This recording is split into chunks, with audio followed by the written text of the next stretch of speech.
Welcome to the Chris and Juice podcast of 2K March Madness. We will get right into it, starting with the best teams in the league. Now, Juice, what are your thoughts on the best teams in the league? Who do you think are the best? You know, I'm looking at the bracket here, and I see Houston, I see Gonzaga, two of the 1 seeds on each side of the bracket. Houston is just, overpowering team all year long. They've only lost, I believe it's 1 game, if I'm not mistaken, and that was to Kansas. But I think Houston is the best team in this tournament all around. Look at Marcus Sasser, Isaac Bonga. I think those guys are definitely going to make a huge difference. Bonga can pretty much score with ease. You look at his, dribbling skills. He can pretty much hit anywhere on the court, and it just makes it super easy. I think Gonzaga is the dark horse for the 1 seed. They're going to have a tough matchup against either Norfolk, the Norfolk game or the Texas VA game. But I think if they can get past that first play-in game, because that's a potential upset, I think they have a real chance to move forward into the later rounds, maybe the Final Four. But I think those, out of the 2 1 seeds, I think Houston's the clear front runner. Juice, I know you said about Gonzaga being a dark horse. Some would say that they wouldn't be a dark horse as they lost to Duke earlier in the season, the 4 seed in this tournament. They lost in a close game, but nevertheless, they did lose. Yeah, I think Gonzaga's a dark horse, and I'll say this with, a little asterisk next to it, because I'm looking at the left side of the bracket with Houston, and I'm seeing some really stacked teams. I'm seeing Alabama, I'm seeing Purdue. 2 teams that all year long have been putting in the work, and don't sleep on Alabama. They play very similar to Houston, and I think if they had a few games that they had maybe not thrown away, I think they would have also been in contention for a 1 seed. I see Auburn, and I see, Michigan State coming in at a 2 seed. Very surprising that Alabama did not get that 2 seed. And that's just, it comes down to what the bracket committee thinks. But Alabama, I don't think anybody's sleeping on them. But if they were on the other side of the bracket, I would think that they would have been put ahead of Gonzaga. And I think people sleep on Gonzaga because people are going to take Alabama over Gonzaga during the regular season. They wanted Houston over Gonzaga, maybe even Purdue. There were just something about Gonzaga having a lot of flack, just sticks with me. Yeah, well, the committee did say that it was a tough decision. As you can look at, they brought up the similarity in standings and record, as Michigan State coming in at 25-10 and Alabama coming in at 24-11. Similar to other teams like not too far off, Iowa and Auburn finished with the same record of 22-13. So very similar records, and hard to pick through these teams on who the better teams and who should be the higher seed. But let's move on to your thoughts on the last AP poll of the year. Yeah, I'm looking at this, and I'm seeing something that I've seen all year long. Houston in that 1 spot. I don't think that was ever going to be a change during the year, and I think they're properly ranked where they are. Then we see Kansas and Duke in the 2 and the 3 spot. Kansas in the 2 and Duke in the 3. What I like about Kansas is they have a very balanced offense, and they can be explosive in times. What worries me about Kansas is sometimes they have a tendency to play down against the opponent, even if they're a bad opponent. We saw them playing K-State. K-State, not really that great of a team. They put some close games together. They got a bunch of wins on the board, but when they played some of those higher seeds, when they played Houston, they just got blown out. They got pretty much run off the court by Houston. The thing about Kansas that worries me is they can't play down to the level of the team that they're playing, and that Texas-Virginia matchup that decides who goes to beat Kansas, that worries me a bit, but we'll get to that a little later. Duke, I think they're properly rated at number 3 in the final AP poll. Super explosive team. They had some losses during the year, but I didn't see that much that worried me. But I'd have to look back at their schedule. I'd have to see what teams that they beat, notable teams that they beat. Maybe that Kansas-Duke could have been interchangeable. Maybe Duke at number 2. But I'm thinking that, Kansas and Duke are the two. There's a clear separation between them and Houston at number 1. As we pull up the schedule for Duke, I think it's important to realize that, they had some teams on their schedule like Harvard and such, but they also had, they had Villanova, who they beat by a fairly large margin. They also had Alabama, who they beat on a very high margin by 21. Obviously, they lost a big game to Wichita State, who's an up-and-coming program, didn't make the tournament this year. Some stuff to work with. Their roster isn't too deep. They're going to have to do some recruiting, but they have a diamond in the rough in Landry Shamet. But they blew Harvard out of the water, 131-73. They beat Kentucky.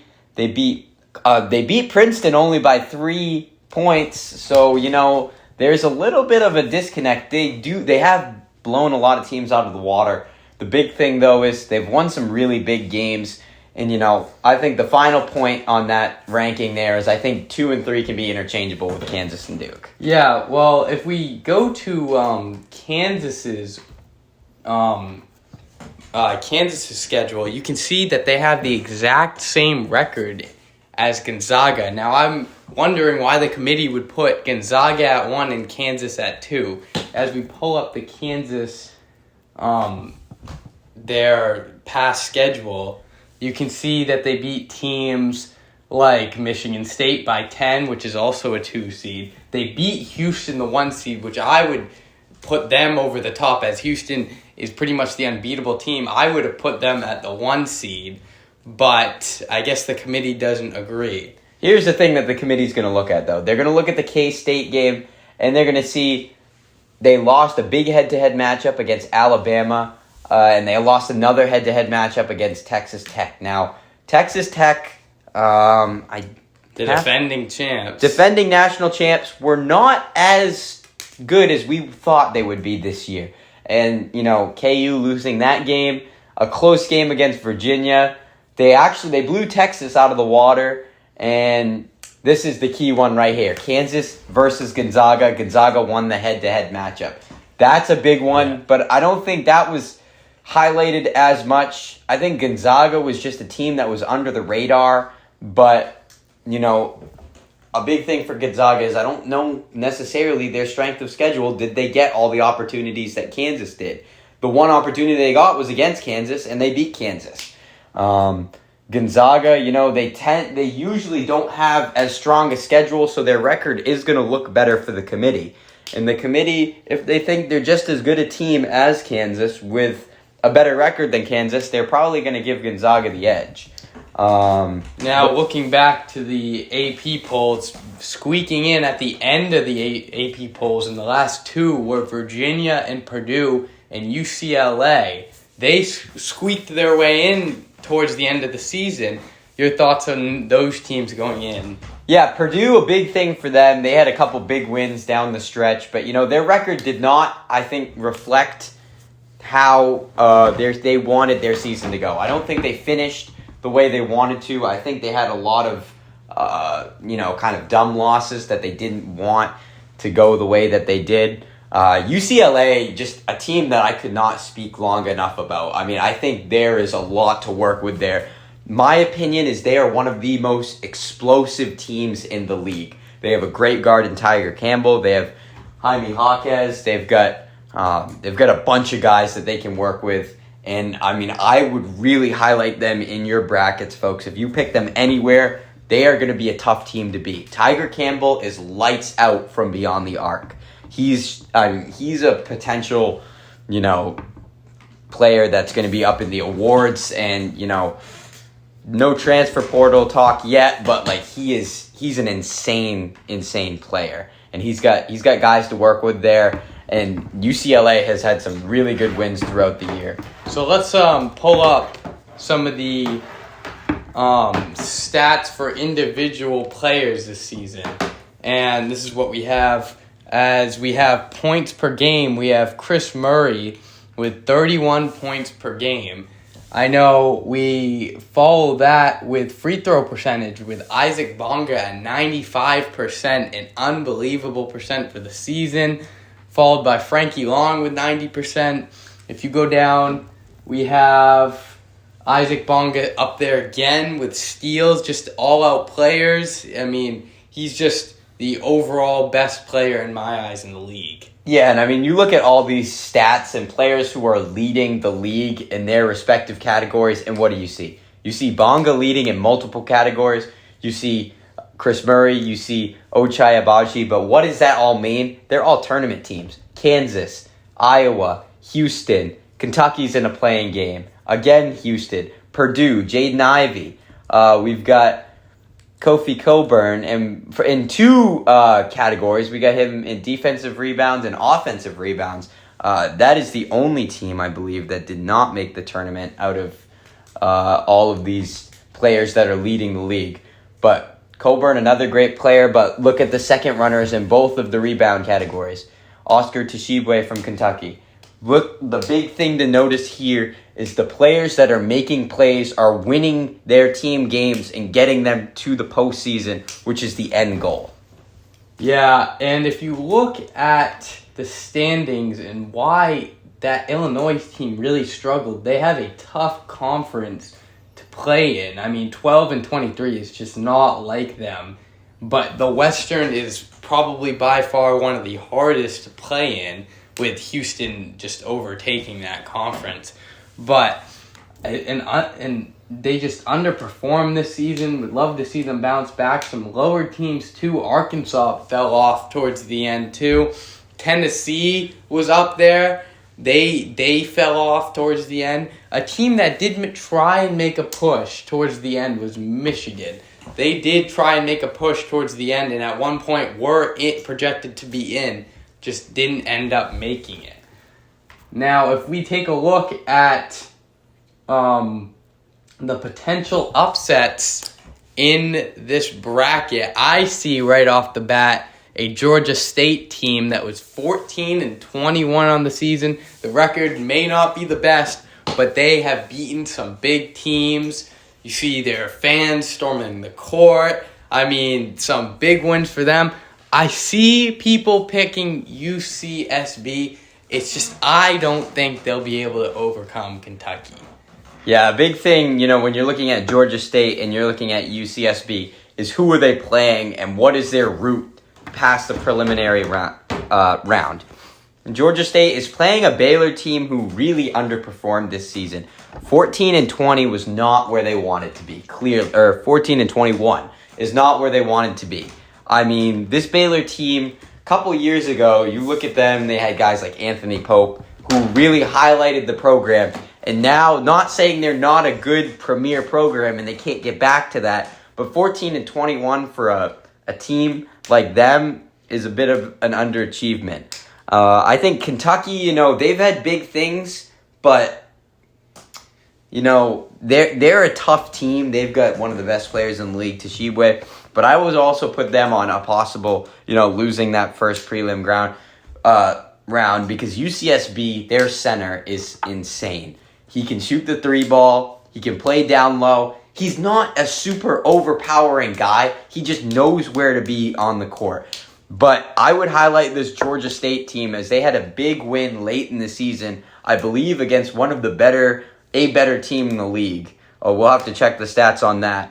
UCSB did not really, I don't think they had a huge game where they beat a ranked opponent. I think they put a bunch of, nitty-gritty wins together. They had a great game against Michigan State, could not finish that game off. But I would look for them, if they can get past Kentucky in the first round, they can make a run. And I would definitely say Georgia State can make a run, just based on the fact that these teams, nobody knows that much about them. Yeah, and just to look on the other side of the first four, I would actually put the 10th seed Norfolk State on my highest upset alert. As they play, even though they play a great team in UConn, they have had an unbelievable season for them, 18-17, just an overwhelming record, beating out Baylor for that record, beating out all the other upsets, but they are a 10 seed at 18 and 17. So that's why I would put them as their center. I think his name is Thibodeau or something like that. Their center overwhelming. And Reeves at point guard, I think that duo is just going to overcome UConn. It'll be a close game. Yeah, I think Norfolk State, a big thing about them is that they have that a lot of the other upset teams don't have is I believe they have a ranked win under their belt, if I'm not mistaken. Norfolk State also, if you look at them, they are above 500. They're 18 and 17, and that is such a big feat for a mid-major team like Norfolk State, like the UCSBs, like the Georgia State. These mid-major teams have a tough schedule coming into the year. They're going to see teams like Gonzaga, Auburn, even the lower teams like K-State and Arkansas. Those are tough games for a mid-major.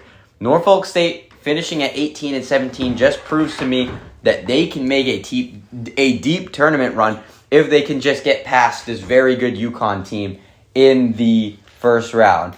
Now, what we do see is Norfolk State had an upset over Gonzaga. Now, I do think I did watch that game. Gonzaga was missing their best player, but nevertheless, you still cannot count Norfolk State out even with a full Gonzaga squad. Not only that, Chris, but look at this. There is a possibility for a Gonzaga-Norfolk State rematch in the first round. If Norfolk State can pull an upset beating UConn and can get to that 1v8 game, I would circle that game on almost every single bracket as either one that'll keep your bracket perfect or will bust it in pieces. Okay, so let's go to the award candidates. This year, Isaac Bonga takes Most Valuable Player in the NCAA Player of the Year. And I see that the only close contender I even see anywhere near that would be Frankie Long with an unbelievable season. But I still think Isaac Bonga takes that by a landslide. Yeah, I would say Bonga is the player of the year by far. There are guys like Ivy, Zach Edey, Frankie Long, even Marquise Noel at K-State. But I don't think he had as great a season as he could have had. But Bonga is he can pretty much do everything. You can put him in the post and he'll play well. You put him on the perimeter and he's virtually unstoppable. I think any team that's going to go up against this Houston is going to have a tough time just focusing on him, let alone the four other guys on the court. And there's not a doubt in my mind that if they make it to that national championship and they win it, he's going to be the MVP of the tournament. I don't even think it's a question. Now, when we go to defensive player and rookie player of the year, we have Grady Dick there as a freshman coming into Kansas. That was a surprising one, but nevertheless, I can see where they went with that. Yeah, Grady Dick, I think what the committee is seeing with him is he's on a stacked, really good team. And that, to some people, the casual fans may be like, well, he's already set up. I think it's just the opposite. He has to work his way up the rotation, into the lineup, and he has to perform at a high level along with Udoka Azubuike, Ochai Agbaji, all of those guys. He has to perform at a high level with those guys who are 2, 3, 4 years older than him. And he's coming in as only a freshman.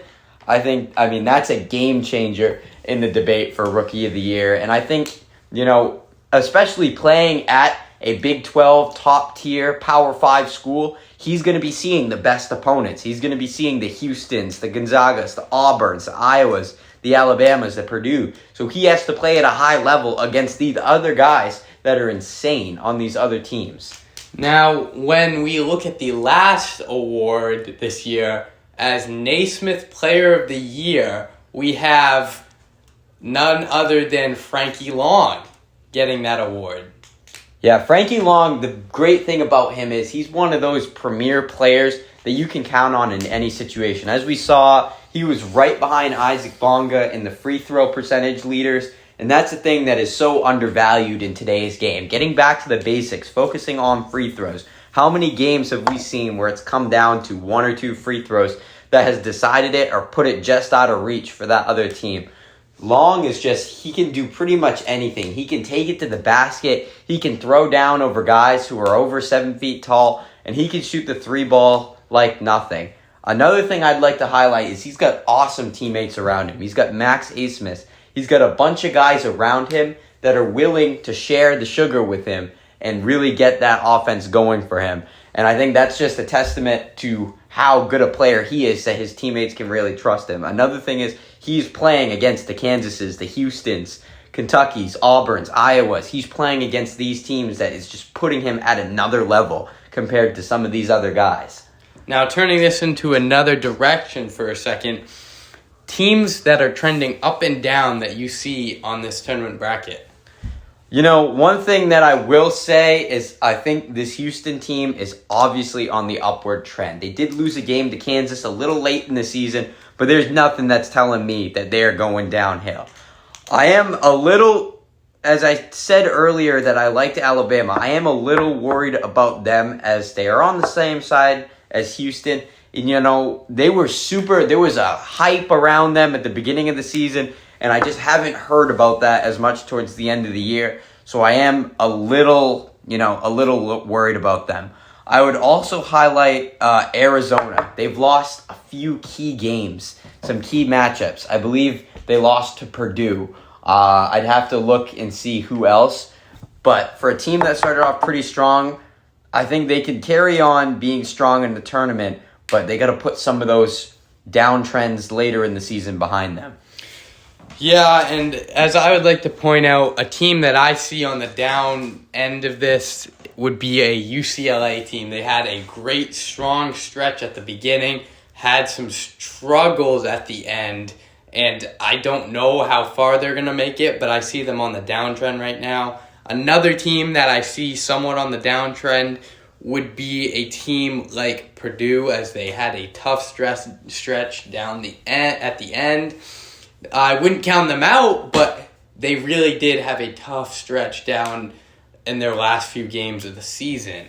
Now, going into this last part of the podcast, the part that everybody's been waiting for, our picks for the bracket. I will start for the first 4 games. I have Baylor beating Georgia State. It'll be a close matchup, but I still think Baylor is just going to pull this one out. What do you think? You know, I think I'm going to have to agree with you on that. I like Georgia State, and I think they're at a great spot in their program. I think they're in a great spot to pitch to some young recruits to get them to come. I think next year they may be among the mid-majors as one of the premier programs. But I just think right now, Baylor not having a great season and not finishing where they want to be is enough motivation to get them past this 10-9 matchup. Now, moving on to Kentucky, UCSB, the second out of the first four games. I have Kentucky pulling this one out on UCSB. Now, this is just my opinion. Also, I had to think about this one a lot. I mean, UCSB's got that big man and Tremont Manning as that point guard. You got to keep him in locks, because if he gets going, 42-point game as we saw at the beginning of the season against Norfolk State, and that is something you don't see. 42 points, but I still have Kentucky, as I think they are just an overwhelming team. And a 7th seed, I think they're in the first 4 game. I don't see why they should be there. So I think Kentucky is going to take this one. Yeah, I will have to disagree with you on this one, Chris, because I think UCSB is going to pull this one out. And the reason why I say this is I'm going to cite the UCSB-Michigan State game. UCSB controlled the pace the whole game, and they just lost it at the end. I think Tremont Manning and their center bring great talent and great pace and cool and calmness to that offense. And I think if they can control the pace against Kentucky, they will win that game. One thing I will say is they have to keep an eye on Oscar Tshiebwe. This guy can get it going. He's a rebounding machine. He can score the ball like nothing. So if they can do those things and keep him in check, I think they can win this game. Yeah, okay, moving on to the 9th seed UConn versus the 10th seed Norfolk State. I have Norfolk State. Like I said earlier in the podcast, I have them at a high standard. I have Norfolk State taking this one in a really, really close game. I could see this one going to overtime, but I still have Norfolk State as I think they will be the deep sleepers in this tournament. Yeah, I'm going to have to agree with you on that one. I think Norfolk State has worked way too hard to go out in the first four. Even though they're playing a good UConn team, UConn at 20-15, I think they worked very hard, and I think they deserved to be a little higher in this bracket. I don't think they should have been in a first four type situation, but some key losses probably played into that. I still think this Norfolk State team has worked way too hard to just be in this position where they're going to lose to a UConn team that may have underperformed in the first four. I'm going with Norfolk State. Now, when you look at the last game in the first four, I see 7th seed Texas versus 8th seed Virginia, and this one I put on the calendar as the best game in this first four, in my opinion. Now, I have Virginia taking this one for a few reasons. They have Diakite, they have Hunter, Kyle Guy. These names, overwhelming. Even though they finished 20-15, a hard conference to play in, I see them just getting the win over this Texas team. Very close games between all these first four games, but I still have Virginia over Texas. I can agree with you that I think it's going to be a super close game, Chris. Similar records, only separated by one game. But I'm going to have to take Texas in this one. I look at two premier guards in Max Asmus and Frankie Long, and I just think those two guys alone can match and play better than the guard play at Virginia. I think the key for Texas in this game is going to be the big man play. How are you going to be able to defend Diakite? You got Mo Bamba for Texas, but Diakite is just a big, big man. Mo Bamba is really just going to have to play straight up and be physical with Diakite if Texas wants to pull this one out. I agree. But now moving on to number 1 Houston versus the winner of one of those first four games. I have Houston. I don't care who they end up playing, but I still have Houston taking this one. They could either end up playing Georgia State, Baylor, Kentucky, or UCSB. I don't care who wins out of those first four teams. They're good teams, but I don't see them anywhere near Houston level.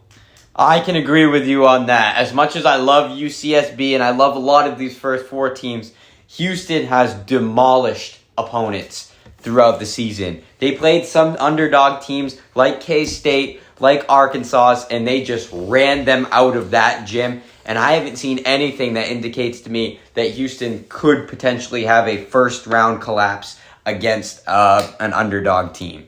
Moving on to the 4 seed Auburn versus the 5 seed Iowa. Always these 4-5 games that are going to be tough to pick.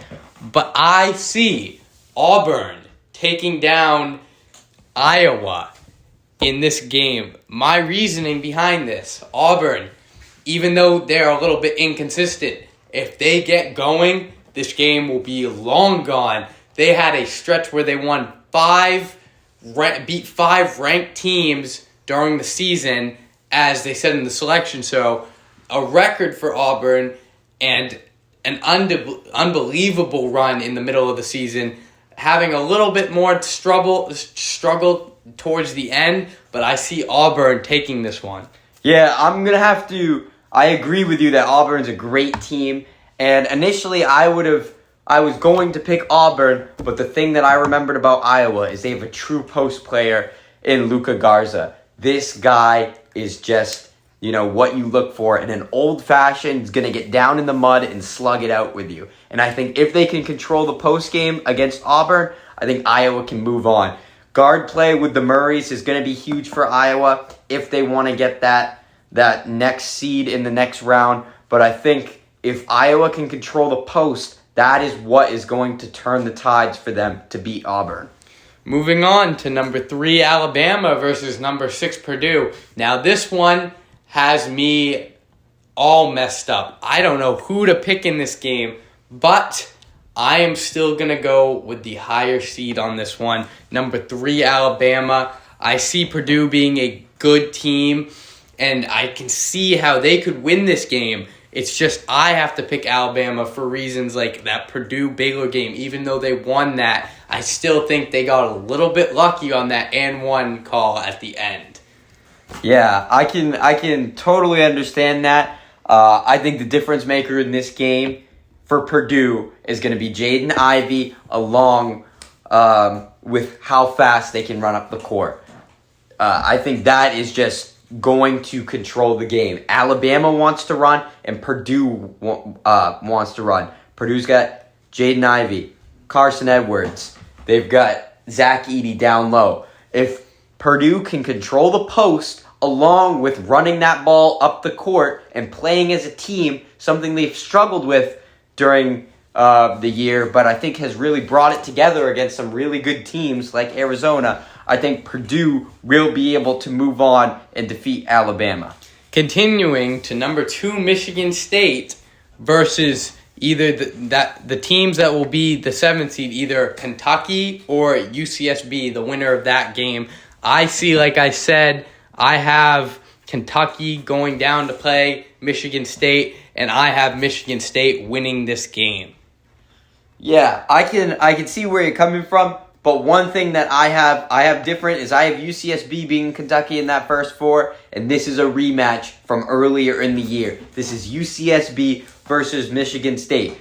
Make no mistake, Michigan State is a slept-on team. Coming in as a 2 seed, I think they did get a little disrespected during the year because they did not get a lot of media coverage. But this UCSB team is on a mission. It is win now for them.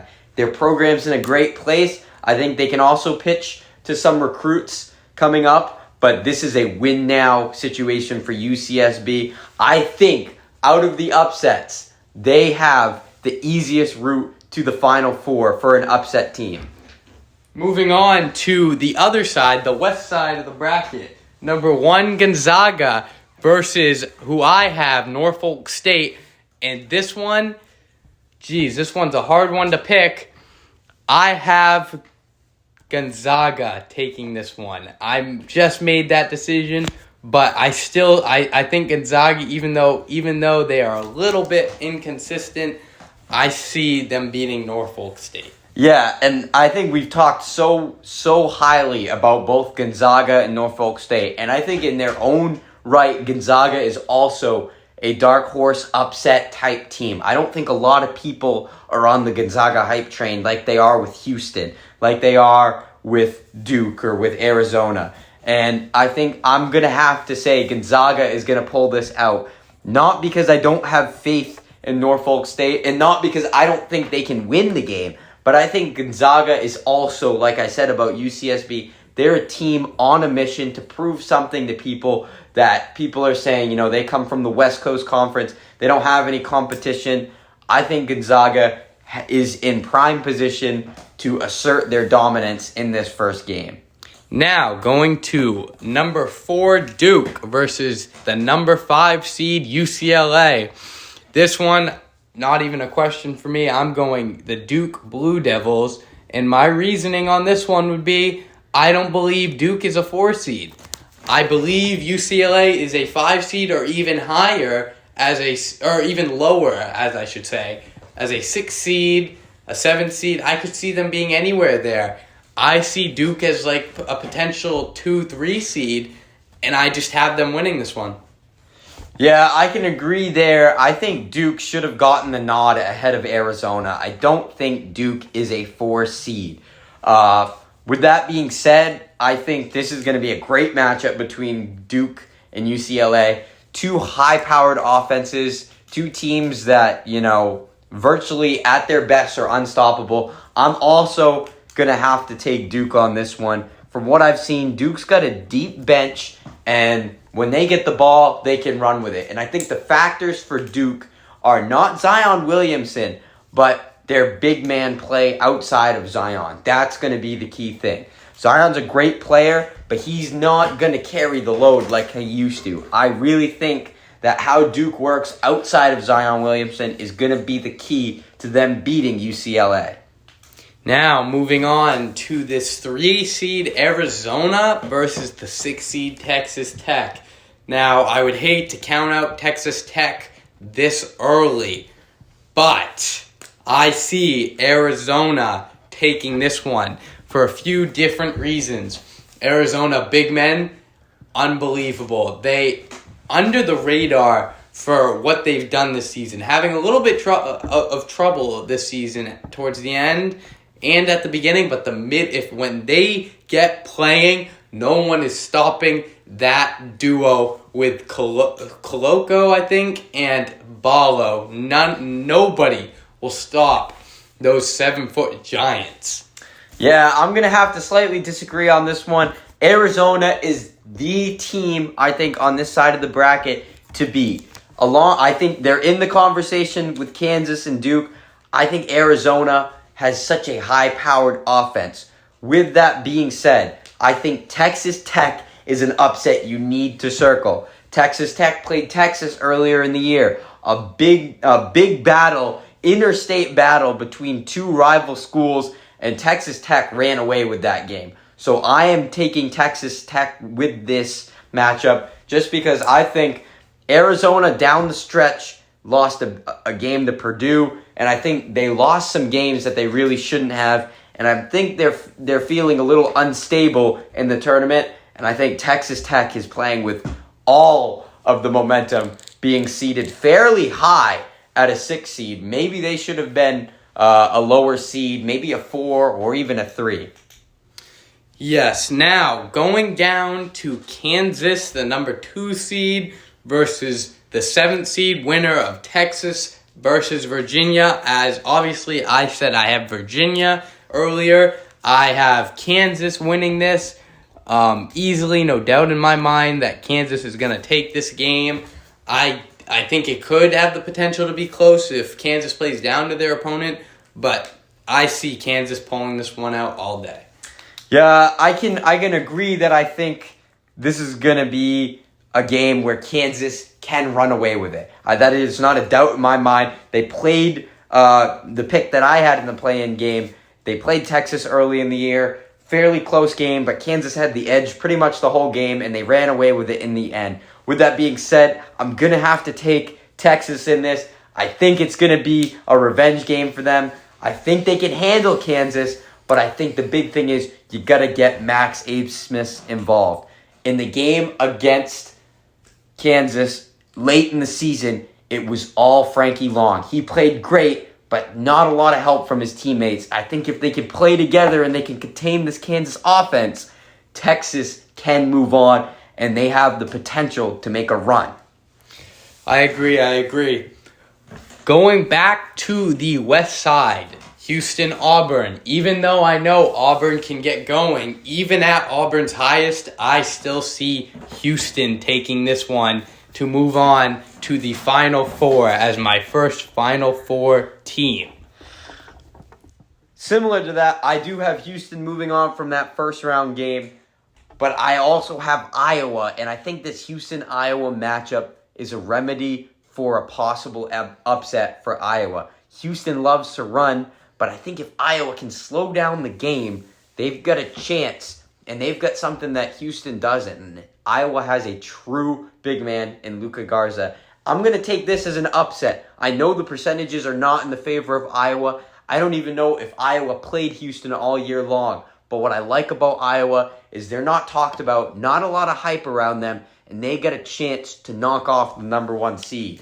Just to branch off that a little bit, I can see where you're coming from, as Iowa does have the experience, as they were in the national championship last year, just came up short in the last few seconds versus Texas Tech. They have experience over Houston. Even though I have Houston winning, I could see that game going either way.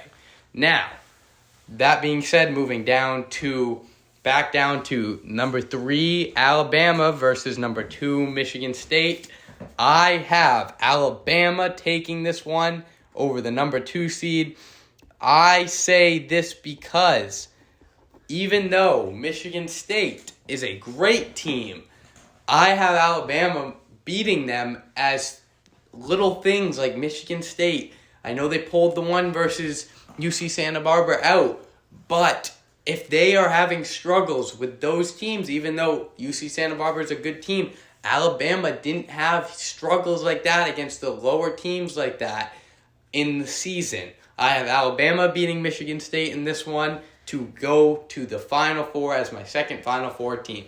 Yeah, so my pick is slightly different. I had Purdue beating Alabama, and then I had UCSB pulling the upset. And what I like about this is if UCSB can beat Michigan State, I think they have a route to the Final Four. I truly believe this because of the way that they can pace the game and they can play it the way they want to. They have that ability. Purdue versus UCSB is that matchup I have. I'm taking UCSB. I think Purdue's a great team, but I think they do struggle playing together. When Edey gets tired and the shots don't fall sometimes for Carson Edwards or for Jaden Ivey, sometimes there's a bit of a disconnect there. And I think UCSB with that underdog mentality has got a true chance to make it to the Final Four. I have them moving on. Moving over to the East region with the number 1 Gonzaga Bulldogs versus the number 4 team Duke. And I have the number 1 squad going down versus the Duke Blue Devils as we saw earlier in the season. I say this because, like I said before, Duke, in my eyes, isn't a 4 seed. They beat Gonzaga earlier in the season. They lost a few games that were crucial for them. But still, one game lost more than Gonzaga, as Gonzaga was 25-10, Duke being 24-11. These close, the standings were so close that the committee had to go with their gut. But I see Duke pulling this one out versus the Zags. Yeah, and I can agree that Duke could pull that game out. I think there's a possibility that they will. I have the same matchup, Duke versus the Zags. But I think this Gonzaga team is going to continue playing with that dark horse mentality. Even though they're number 1, they don't get the media coverage. They don't get all of that hype that Houston does. I think if they can control the guard game within that Duke starting lineup, I think there's a route for them to the Final Four. And it's really going to hinge on how can Chet Holmgren play in response to Zion Williamson. Zion is a physical. He's a big player. Chet is very tall, but it's going to come down to how physical does he want to get and how is he going to be able to respond to that physicality that's going to be posed by Zion. If he can respond and he can get some open looks down low, maybe on the three-point line, and then dish it out and play some really good defense, I'm going to see the Zags moving on in that game. Moving on and continuing to the number 3 seed Arizona versus the number 2 seed Kansas. We saw earlier in the year a great game between these Arizona Wildcats and these Kansas Jayhawks. Arizona at home ends up taking the win by 2. An unbelievable game. I would just love to take them, but I cannot go against the Jayhawks as I have them as my 4th and final Four team in this tournament. Yeah, and I can agree. I think it's super hard to get bet against Bill Self and the Kansas Jayhawks. They just have the mystique of the Rock Chalk. They've got everything, Fog Allen and coming from that area. With that being said, my matchup is a little different. Texas Tech versus Texas, a bitter, and I mean bitter, in-state rivalry. Doesn't get much worse than this. 2 teams going head-to-head for the pride of Texas. I think I'm going to see Texas walking away with this game. Huge L to Texas Tech early in the season. They got blown out, embarrassed, and I don't think that sat well with them. They've got one of the best players in the league in Frankie Long, and he absolutely dominated late in the season. I think if he can come alive and he can play well, I'm taking Texas as my 4th and final Four team. Actually, Juice, looking at that game, I love that you had the matchup versus Texas and Texas Tech. That one definitely will be a sold-out crowd if it happens. Texas Tech at home beat Texas. crushing them earlier in the season in this rivalry. It wasn't Texas beating Texas Tech. But I do see, as Texas's best player was out for that game, I do see how Texas could win this game in your bracket. Yeah, and just to clarify, I did mean that Texas Tech ran out the Longhorns in that early season matchup. They just got completely embarrassed, and I don't think that sat well with them at all.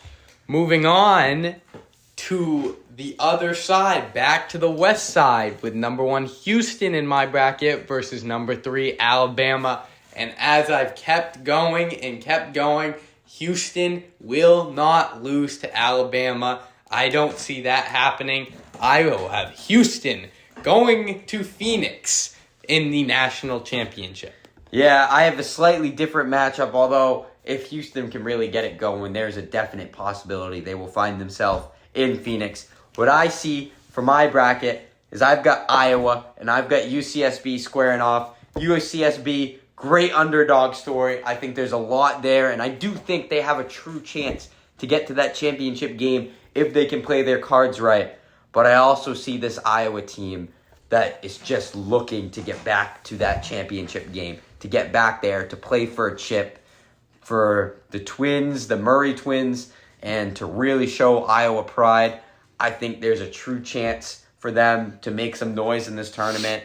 And as much as I love UCSB, as much as I follow them all the time in the Big West, I'm going to have to take Iowa here just because of that Big Ten might to get to the final game of the season. Going back for the last time to the east side, I have number 4 Duke in the Final Four versus the number 2 seed Kansas. And if Kansas makes it this far, I see them with a rematch with Houston in the final dance. Yeah, and I think that's a total possibility. This Jayhawks team, not someone you want to bet against. Duke, Kansas has happened many times in the playoffs before. It's gone both ways. And I think, if I had to pick out of the two, I would have probably taken Duke just because of their explosiveness. My picks are slightly different. I got the Zags. I got Texas. And this is a tough one because I've been betting with the Zags the whole time. You know what they say, dance with the girl that brought you, or the other way around. I'm still going to go with Texas. I had them in the first 4 games, fighting their way. I think they're going to get to the Final Four. I think they're just going to beat out the Zags in this game. It's going to be a high-paced game. I think Texas is going to take it. I see how that could be happening all day. I don't think they should be in the 7-8 matchup in the first 4. There are limited slots, and that's why they were put there. But I definitely could see them going all the way. Now, in my national championship game, as I said before, I have the Houston Cougars, the number 1 seed, Isaac Bonga, taking on Kansas, the number 2 seed on the east side. And I see this Kansas Jayhawk team coming alive like they did during the season to hand Houston their first L. I see Ochai Agbaji, Grady Dick, all of them coming alive to beat Houston for the second time. Now, if this was Houston-Kansas for the 3rd game, it's really hard for a team to beat the other team 3 times. This is not the case. This is their 2nd time playing them during the season. I see Kansas pulling this one out again. What do you got for my national championship pick? The Kansas Jayhawks will be the next Natty champions. What do you got for a final score on that, Chris? My final score is going to be a high final score. I could see this one going to overtime, but this one will end in regulation in my eyes. It'll be a final score of 85-83, Kansas, your next national championship. Okay, I can definitely see a path for Kansas to get to that final game and win. But Dizzy Dean's motto, dance with the girl that brung you. I have Iowa. I have Texas. 2 somewhat underdogs in this final game. Dance with the girl that brung you. I'm taking Texas. 75-80. Texas has nothing to lose if they can get to the national championship.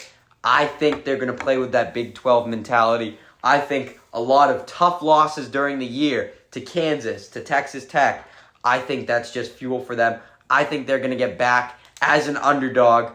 80-75 Texas is my final score against Iowa. So you have Iowa making it back and losing as a devastating loss again. That would be horrible for the Iowa Hawkeyes, but you have them losing again in the national championship. I do. Well, we will have to see how this plays out. That will wrap up the Chris and Juice podcast for March Madness. Can't wait to see the game. Hope you will be there. Thank you.